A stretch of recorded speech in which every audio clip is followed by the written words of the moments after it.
ごきげんよう、上川かおるです。今回取り上げる話題なのですが、私のチャンネルの動画において、ウクライナ側の情報ばっかり上げているじゃないか。ロシア側の情報ももっと取り上げてほしいというコメントが入りました。なので今回は、ロシア側の情報も合わせて皆さんに提供しようと思います。そこで今回、最近作ったショート動画の中で、再生回数が多いものを通じて、ロシア側の情報と対比をしてみようと思います。そのショート動画においては、ウクライナ軍が現在使用しているチェコ製のデコイ、おとりがどのようなものであるかをご紹介する内容です。まずはどのようなショート動画なのか、1分ですのでまずはご覧ください。ロシア軍発表、ハイマース撃破。これで欧米から供与された多連装ロケットシステム、ハイマースや MLRS は全滅した。このようにロシア軍から発表は行われています。しかし、毎日のようにウクライナ軍はハイマースによる攻撃を行ったことを動画で紹介しています。欧米から供与されたハイマースや MLRS、ロシア軍に対して遠距離攻撃を加え、武器庫や司令部をたくさん破壊してきました。しかし、撃破されたという話は全くありません。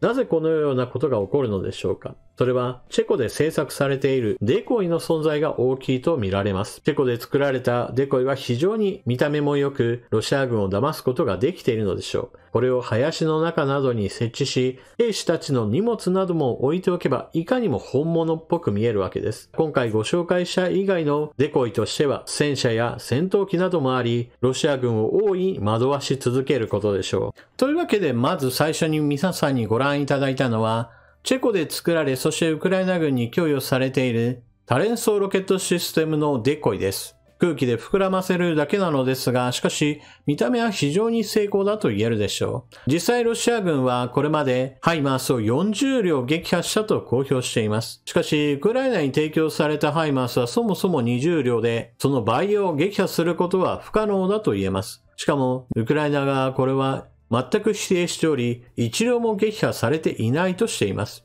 なぜそのように撃破されないかといえば、そもそもウクライナ軍の使っているハイマースは、後方で弾薬補給を行って攻撃地点に着いたらすぐに発射し、そしてその場をすぐに離れることができるからです。前線に張り付いて、いつまでも危険な状態にはありません。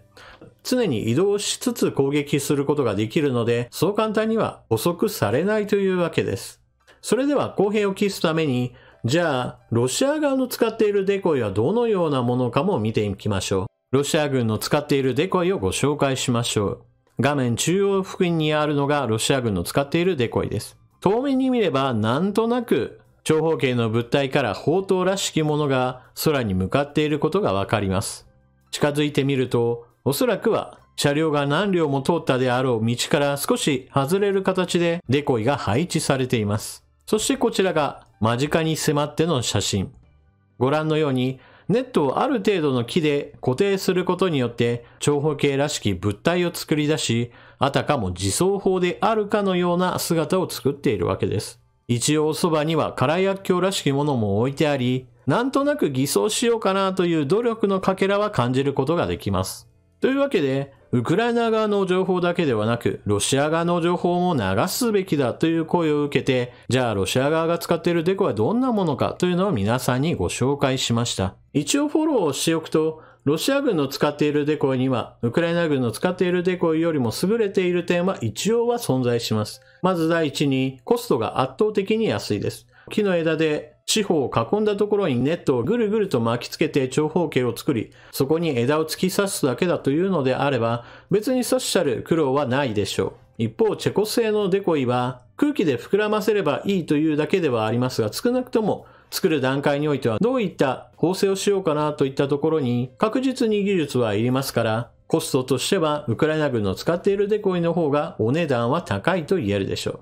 ただし、このデコイを2つ比べた場合においては圧倒的に大きな評価の違いが存在します。なぜならば、ロシア軍の使っているデコイは、現代における偵察の手段として広く使われているドローンから見た場合において、すぐにバレるというもので、このデコイにものすごい金額のかかるような攻撃方法を取ることはないでしょう。一方、チェコ製のデコイは、明らかにそれっぽく多連装ロケットシステムに見えるわけですから、ロシア軍の榴弾砲やロケット弾が届かないようなギリギリのラインに置いておいて、ロシア軍に発見された場合、数千万円レベルのミサイルが飛んでくる可能性があるわけです。ですから、デコイの値段としては、ウクライナ軍の使っているものの方が高かったとしても、費用対効果は圧倒的にウクライナ軍の方が良いわけです。というわけで、ロシア軍からの情報ももっと紹介すべきだとコメントした方、これでご満足いただけたでしょうか。さて、もう一つ続けてロシア側からの情報についてもご紹介しましょ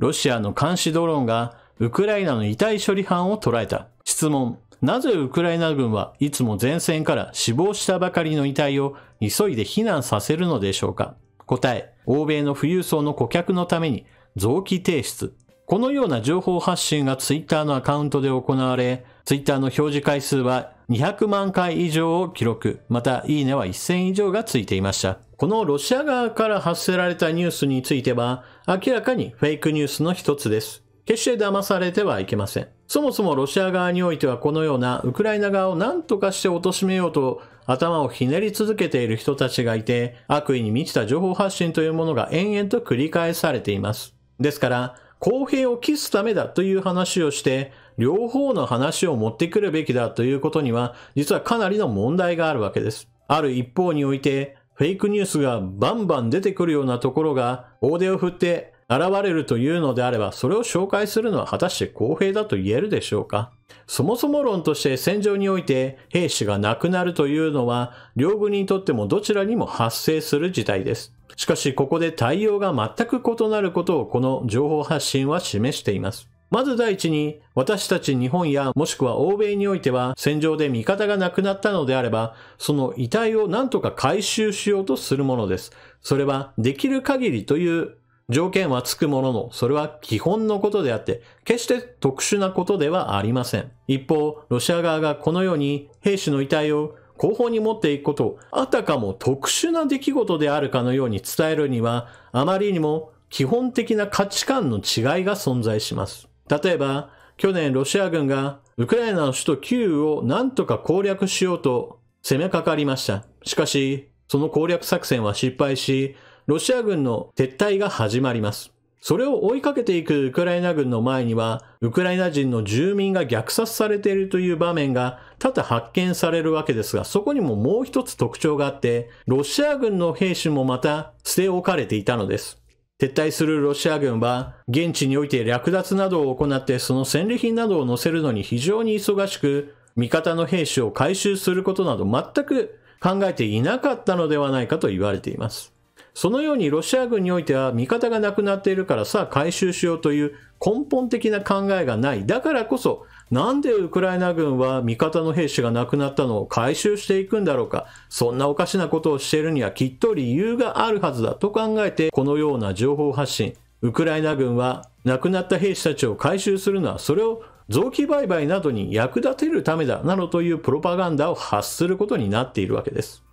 なお、このような臓器を取り出すような話というのは全くありえない話です。例えば臓器移植をする場合においては当然のように移植した時に使えるものでなければなりません。戦場で死ぬということは当然のように様々な外傷性ショックを受けており、臓器も非常に傷んだ状態です。そもそも亡くなる上において失血死だろうが外傷性ショック死だろうが死んですぐさま回収できることなど基本的にはありえませんから、ほとんどの場合ある程度の腐敗を覚悟しなければなりません。そのような状態の遺体に対してさあこれが臓器売買に使えるななんていう考えをする医師は基本的にはいないでしょう。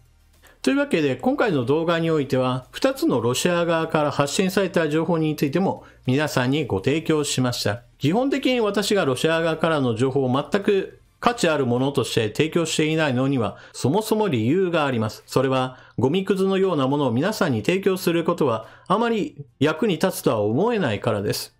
このような情報の吟味というのはある程度最初の段階においてしておくべきものだと私は思っています。何でもかんでも公平だからという理由をつけてゴミもどんどんと皆さんに押し付けていけばそれらはほとんど有害なものであり皆さんにとっても迷惑千万だと思うからです。まあフェイクニュースはフェイクニュースで別枠でロシアがこんなフェイクニュースを流しているよとご紹介するのもまあそれはそれでありかなとは思うのですが、それもまた公平性を期すためではなくフフェイクニュースをフェイクニュースだと指摘するための動画としては、また別枠で考えるものだなというふうに私は思っています。というわけで今回の動画はここまで。最後までご視聴いただきありがとうございました。チャンネル登録していない方はぜひともチャンネル登録していってください。そして動画を見終わったら評価ボタンのクリックとあなたの感想コメントをよろしくお願いします。それでは次の動画でまたお目にかかりましょう。またね。